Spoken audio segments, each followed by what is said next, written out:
നമ്മുടെ വീട് ഒരു ദേവാലയമാണ്. പഞ്ചമഹാലയങ്ങൾ ചേരുന്നതാണ് നമ്മുടെ ഒരു മനുഷ്യാലയം, നമ്മുടെ വീട്.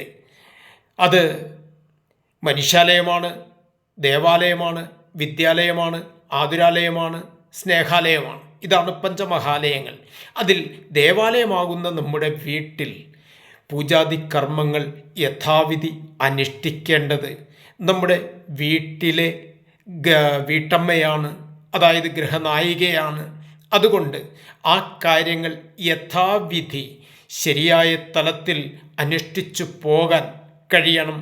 ആ വീടിൻ്റെ നായകൻ ശരിക്കും ഗൃഹസ്ഥാശ്രമിയാണ്. അദ്ദേഹത്തെ, ആ ഗൃഹനാഥനെ പൂജിച്ചുകൊണ്ട്, അംഗീകരിച്ചുകൊണ്ട്, ആദരിച്ചുകൊണ്ട് ജീവിക്കാൻ ആ വീട്ടമ്മയ്ക്ക് കഴിഞ്ഞാൽ ഗൃഹം സ്വസ്ഥമായി. നമസ്തേ.